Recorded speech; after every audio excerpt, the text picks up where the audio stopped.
സഹോദരങ്ങളെ, നിങ്ങൾ വളരെ വളരെ ശ്രദ്ധിക്കേണ്ട 3 ചോദ്യങ്ങൾ എല്ലാ ബിദ്അത്തിന്റെ കക്ഷികളുടെയും അവരുടെ നട്ടെല്ല് തകർക്കുന്ന, അവരുടെ അടിവേര് പിഴുതെടുക്കുന്ന 3 ചോദ്യങ്ങൾ. ഏത് ബിദ്അത്താരം ബിദ്അത്ത് കൊണ്ടുവന്നാലും ഇത് ചോദിച്ചാൽ മതി. നിങ്ങൾ അള്ളാഹു അല്ലാത്തവരെ വിളിച്ച് പ്രാർത്ഥിക്കാം എന്ന് പറയുന്നവരോട് ഈ 3 ചോദ്യം ചോദിച്ചാൽ മതി.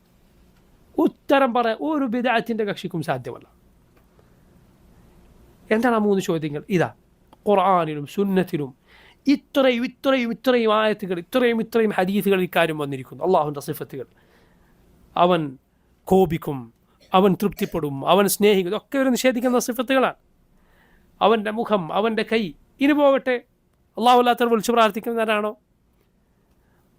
ഖുർആനിലെ ഏത് ഭാഗത്തെടുത്ത് നോക്കിയാലും, മുസ്ലിം അല്ലാത്ത ഒരാൾ കേവലം ഖുർആൻ്റെ ഒരു പരിഭാഷ എടുത്ത് നോക്കിയാലും അയാൾക്ക് മനസ്സിലാവും ഖുർആനിൽ പറഞ്ഞിട്ടുള്ള എന്താണ്. അള്ളാഹിനോട് മാത്രം പ്രാർത്ഥിക്കാൻ പാടുള്ളൂ. ആദ്യത്തെ പേജ് ഓർക്കുക കാണും, ഇയ്യാക നഅ്ബുദു വഇയ്യാക നസ്തഈൻ. അള്ളാഹു, നിന്നെ മാത്രം ഞങ്ങൾ ആരാധിക്കുന്നു, നിന്നോട് മാത്രം ഞങ്ങൾ സഹായം തേടുന്നു. ഇങ്ങനെ ഖുർആനിൽ നിറയെ. ഈ ആളുകൾ പറയുന്നത് എന്താ? അതൊന്നുമല്ല അതിൻ്റെ അർത്ഥം. ആ പറഞ്ഞതിൽ ഔലിയാക്കളില്ല, അവർ പെടൂല, അവരെ വിളിക്കാം. അമ്പിയാക്കൾ പെടൂല, അവരെ വിളിക്കാം. ഇതിൻ്റെ ഒക്കെ ലാഹിറായ പുറമേക്ക് കാണുന്ന അർത്ഥം അല്ല, മറിച്ച് അതിനൊക്കെ വേറെ അർത്ഥമുണ്ട് എന്നാണ് ഈ പറയുന്ന ആളുകളൊക്കെ ചുരുക്കം. അല്ലേ? നിങ്ങൾ പറയുന്നതിൻ്റെ ചുരുക്കം അതല്ല ആണ്. 3 ചോദ്യങ്ങൾ നമുക്ക് ഇവരോട് ചോദിക്കാനുള്ളത്. നമ്മുടെ ചോദ്യം അഹ്ലുസുന്നത്തിൻ്റെ പണ്ഡിതന്മാർ പറഞ്ഞ ചോദ്യമാണ്. ഇമാം ഖയ്യിം റഹിമഹുല്ലാഹ് അദ്ദേഹത്തിൻ്റെ നൂനിയയിൽ മനോഹരമായ വരികളിലൂടെ ആ 3 ചോദ്യങ്ങൾ ഉദ്ധരിച്ചത് കാണാം. ഫസലിൽ മുഅത്തില അൻ 3 മസായിലിൻ. അള്ളാഹുവിൻ്റെ സിഫത്തുകളെ നിഷേധിക്കുന്നവരോട് 3 ചോദ്യങ്ങൾ ചോദിക്കൂ. തഖ്ദീ അല തഅതീൽ ബിൽ ബുത്ലാൻ. അവരുടെ നിഷേധം ഒന്നാകെ പൊളിഞ്ഞ് തകരുന്നത് നിനക്ക് കാണാം. മാദാ തഖൂലു അകാന യഅരിഫു റബ്ബഹു ഹാദാ റസൂലു സല്ലല്ലാഹു അലൈഹി വസല്ലം ഹഖീഖത്തൽ ഇർഫാനി അം ലാ. നീ പറയൂ, ഈ റസൂൽ സല്ലല്ലാഹു അലൈഹി വസല്ലം ഇതൊക്കെ പറഞ്ഞു തന്ന റസൂലിന് റബ്ബിനെ അറിയാമായിരുന്നോ? യഥാർത്ഥ അറിവ് അംല, അതല്ല, ഇല്ലേ? അതാ ഈ പറയുന്ന കാര്യം നബി സല്ലല്ലാഹു അലൈഹി വസല്ലമക്ക് അറിയുമായിരുന്നു, അതല്ല നിങ്ങൾക്കാണോ കൂടുതൽ അറിയുക? ആണ് ഒന്നാമത്തെ ചോദ്യം. രണ്ടാമത്തെ ചോദ്യം, വഹൽ കാനത് നസീഹതുഹു ലനാ കുല്ല നസീഹത്തി ലൈസ ബിൽ ഖവാനി. അല്ലാഹുവിൻ്റെ റസൂൽ സല്ലല്ലാഹു അലൈഹി വസല്ലമക്ക് നമ്മോട് പരിപൂർണമായ ഗുണകാംക്ഷ, നമുക്ക് നല്ലത് വരണം, നമ്മൾ ശരിയായ വിശ്വാസത്തിലെത്തണം എന്ന നസീഹത്ത് നമ്മോടുണ്ടായിരുന്നോ?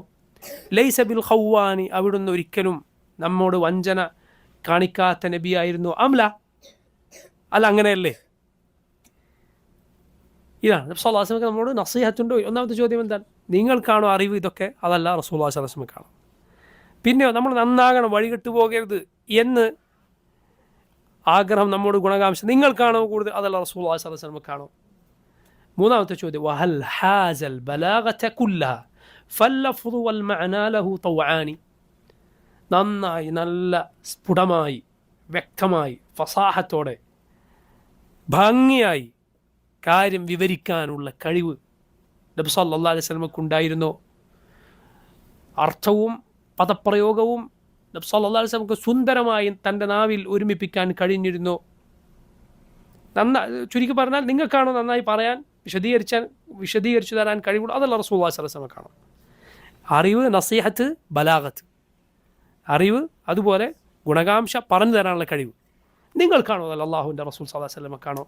ഫൈദൻ തഹത് ഹാദിഹി الثلاثة ഫീഹി കാമിലതൻ മുബറഅതൻ മിനൻ നുഖ്സാനി.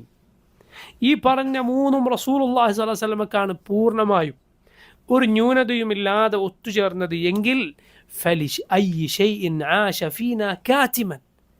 എന്തിനാണ് നബി സല്ലല്ലാഹു അലൈഹി വസല്ലം നിങ്ങൾ ഈ പറയുന്ന കാര്യം മൂടി വെച്ച് ഇക്കാലം അത്രയും മുസ്ലിമീങ്ങൾക്കിടയിൽ ജീവിച്ചത്? ലിന്നഫി വത്തഅതീൽ ഫിൽ അസ്മാനി. ഇതിനൊന്നും അർത്ഥം ഇങ്ങനെ മനസ്സിലാക്കി ഇതൊക്കെ നിഷേധിക്കണം എന്നൊന്നും പറഞ്ഞു തരാതെ മൂടി വെച്ച് നബി സല്ലല്ലാഹു അലൈഹി വസല്ലം എന്തിനു കഴിഞ്ഞു? വലി അയ്യി ഷൈഇൻ ലം യുസർരിഹ് ബില്ലദി സറഹ്തുമു ഫി റബ്ബിന അർറഹ്മാനി. നമ്മുടെ റബ്ബിനെ കുറിച്ച് നിങ്ങൾ ഈ പറയുന്ന കാര്യം എന്തേ റസൂലുള്ളാഹി സ്വല്ലല്ലാഹു അലൈഹി വസല്ലം പറഞ്ഞില്ല? അലി അജ്സിഹി അൻ ദാക്, നബിക്ക് അത് പറയാൻ കഴിവില്ലായിരുന്നോ? അം തഖ്സീരിഹി ഫിൻ നുസ്ഹി, അതല്ല നമ്മോട് ഗുണകാംക്ഷ നബി സല്ലല്ലാഹു അലൈഹി വസല്ലമക്ക് കുറഞ്ഞത് കൊണ്ടാണോ? അം ലി ഖഫാഇ ഹാദ ഷാനി, അതല്ല ഈ പറയുന്ന കാര്യം നബിക്ക് അറിയാത്തത് കൊണ്ടാണോ?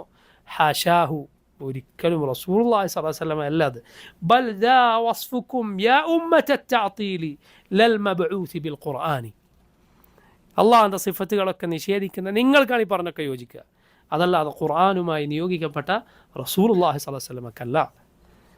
നിങ്ങൾ ആലോചിച്ച് നോക്ക്, ഞാൻ നേരത്തെ പറഞ്ഞ ഏത് വിഷയത്തിൽ ആലോചിച്ച് നോക്ക്, ഈ പറയുന്നതൊക്കെയാണ് അർത്ഥമെങ്കിൽ എത്രയോ തവണ റസൂലുള്ളാഹി സ്വല്ലല്ലാഹു അലൈഹി വസല്ലം ഖുർആനിലെ ആയത്തുകൾ ഓതുന്നു, ഹദീസുകൾ പറയുന്നു.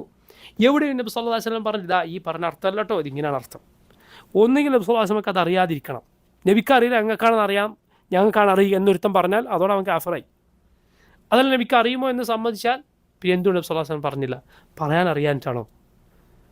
റസൂലുള്ളാഹി സ്വല്ലല്ലാഹു അലൈഹി വസല്ലം പറഞ്ഞു ഉതീതു ജവാമി അൽ കലിം, എനിക്ക് ഭംഗിയായി ആശയങ്ങൾ ഒരുമിപ്പിച്ചു, ഒരുപാട് ആശയങ്ങൾ ഉൾക്കൊള്ളിക്കുന്ന വാക്കുകൾ, ചുരുങ്ങിയ പദപ്രയോഗങ്ങളിൽ പറയാൻ അള്ളാഹു തൗഫീഖ് തന്നിരിക്കുന്നു. നമ്മുടെ നബിയുടെ പ്രത്യേകതയാണ്. അതല്ല നബി സല്ലല്ലാഹു അലൈഹി വസല്ലമക്ക് നമ്മളെന്തെങ്കിലും വിശ്വസിച്ചോട്ടെ, അങ്ങനെ വഴിപിഴച്ചു പോട്ടെ എന്ന ചിന്തയാണോ? സുബ്ഹാനല്ലാഹ്, റസൂലുള്ളാഹി സ്വല്ലല്ലാഹു അലൈഹി വസല്ലമയെ പോലെ ഈ ഉമ്മത്തിനോട് നസീഹത്ത്, ഗുണകാംക്ഷ മറ്റാർക്കുണ്ട്? ഈ 3 ചോദ്യങ്ങൾ ഏത് ബിദ്അത്തുകാരൻ്റെയും നട്ടല്ലൊടിക്കുന്ന ചോദ്യങ്ങളാണ്. ഇവർ പറയും അതിൻ്റെ അർത്ഥം അങ്ങനെയല്ല, അതിൻ്റെ അർത്ഥം അങ്ങനെ. ശരി, എവിടെ നിങ്ങൾ ഈ പറയുന്ന അർത്ഥം എവിടെ? റസൂലുള്ളാഹി സ്വല്ലല്ലാഹു അലൈഹി വസല്ലം എവിടെ പറഞ്ഞു? ഇതിനേക്കാൾ ചുരുങ്ങിയ കാര്യം ഖുർആനിൽ നിന്ന്, ഇതിനേക്കാളും നിസാരമായൊരു കാര്യം ആളുകൾ തെറ്റിദ്ധരിച്ചു പോകും എന്ന് കണ്ടപ്പോൾ സഹാബത്ത് എണീറ്റ് നിന്ന് മറുപടി പറഞ്ഞിട്ടുണ്ട്. നിങ്ങൾക്കറിയും, അബൂബക്കർ സിദ്ദീഖ് റളിയല്ലാഹു അൻഹു ഖിലാഫത്തിൻ്റെ കാലത്ത് മിമ്പറിൽ എഴുന്നേറ്റ് നിന്നിട്ട് പറയുകയാണ്, ഇതാ ഖുർആനിൽ ഒരായത്ത് നിങ്ങൾ തെറ്റായി മനസ്സിലാക്കുന്നു. ഖുർആനിൽ ഒരായത്തുണ്ട്, എന്ത്? യാ അയ്യുഹല്ലദീന ആമനു അലൈക്കും അൻഫുസക്കും ലാ യദുറുക്കും മൻ ضل ഇദാ ഇഹ്തദൈതും. നിങ്ങൾ നിങ്ങളുടെ കാര്യം നോക്കുക, നിങ്ങൾ ഹിദായത്തിലാണ് എങ്കിൽ വഴികേടിലായവർ നിങ്ങൾക്കൊരു ഉപദ്രവവും ചെയ്യുകയില്ല എന്ന ഖുർആനിൽ ആയത്ത് അബൂബക്കർ സിദ്ദീഖ് റളിയല്ലാഹു അൻഹു പറയുകയാണ്. ഈ ആയത്ത് ചിലർ തെറ്റായി മനസ്സിലാക്കുന്നുണ്ട്. കാരണം ആയത്തിൽ ചിലപ്പോൾ ചില ആളുകൾക്ക് തോന്നിപ്പോകുന്നത് സ്വന്തം കാര്യം നോക്കി ജീവിച്ചാൽ മതി, ആളുകളെ ഉപദേശിക്കാൻ അവരെ നന്നാക്കാനൊന്നും പോകണ്ട. നബി സല്ലല്ലാഹു അലൈഹി വസല്ലമയുടെ ഹദീസ് ഉദ്ധരിച്ച് അബൂബക്കർ സിദ്ദീഖ് റളിയല്ലാഹു അൻഹു ആ ധാരണ തിരുത്തുകയാണ്. നബി സല്ലല്ലാഹു അലൈഹി വസല്ലം പറയുന്നത് ഞാൻ കേട്ടിട്ടുണ്ട്, നിങ്ങൾ നന്മ കൽപ്പിക്കുക തന്നെ വേണം. ലതഅമുറുന്ന ബിൽ മഅറൂഫ് വലതൻഹവുന്ന അനിൽ മുൻകർ ഔ ലയൂശികന്ന അല്ലാഹു അൻ യബഅത അലൈക്കും ഇഖാബൻ മിൻ ഇൻദിഹി സുമ്മ തദ്ഊനഹു ഫലാ യുസ്തജാബു ലക്കും. നിങ്ങൾ നന്മ കൽപ്പിക്കണം, തിന്മ വിലക്കണം, അല്ലെങ്കിൽ അള്ളാഹു നിങ്ങളാകെ ബാധിക്കുന്ന ശിക്ഷ നിങ്ങൾക്ക് നേരെ അയച്ചേക്കും. അങ്ങനെ ശിക്ഷ ഇറങ്ങിയാൽ പിന്നെ നിങ്ങൾ ദുആ ചെയ്താൽ ഉത്തരം കിട്ടുകയില്ല. ഒരായത്ത് ഒരു തെറ്റായ മനസ്സിലാക്കൽ ആരെങ്കിലും ചിലർക്കെങ്കിലും അങ്ങനെ തോന്നുന്നുണ്ടെന്ന് കണ്ടപ്പോൾ അബൂബക്കർ സിദ്ദീഖ് റളിയല്ലാഹു അൻഹു എഴുന്നേറ്റ് പറയുക, ഇതാണ് സഹാബത്ത്. എന്നിട്ട് ഇത്രയും ആയത്തുകൾ റബ്ബിനെക്കുറിച്ച്, റബ്ബിൻ്റെ സിഫത്തുകളെക്കുറിച്ച്, അവൻ്റെ കൈകളെക്കുറിച്ച്, അവൻ്റെ മുഖത്തെക്കുറിച്ച്, ഇനി പോട്ടെ ശിർക്ക് പ്രചരിപ്പിക്കുന്ന ആളുകളാണെങ്കിൽ അള്ളാഹു മാത്രം വിളിക്കാൻ പാടുള്ളൂ എന്നതിനെക്കുറിച്ചൊക്കെ ഉണ്ടായിട്ട് നബി സല്ലല്ലാഹു അലൈഹി വസല്ലം ഒരിക്കൽ പോലും പറഞ്ഞില്ല ദാ ഇതിങ്ങനെ മനസ്സിലാക്കരുത് കേട്ടോ എന്ന്. മാത്രമല്ല അങ്ങനെ മനസ്സിലാക്കി കുഫറാണെന്നാണ് ഇവരുടെ വാദം. സഹാബത്ത് പറഞ്ഞില്ല. എന്തുകൊണ്ട് പറഞ്ഞില്ല? അറിവില്ലാഞ്ഞിട്ടാണോ? ഗുണകാംക്ഷ ഇല്ലാഞ്ഞിട്ടാണോ? അതല്ല, പറയാനറിയാഞ്ഞിട്ടാണോ? ചോദ്യങ്ങൾ ഏത് ബിദ്അത്തുകാരുടെയും നടുകുടിക്കുന്ന ചോദ്യങ്ങളാണ്.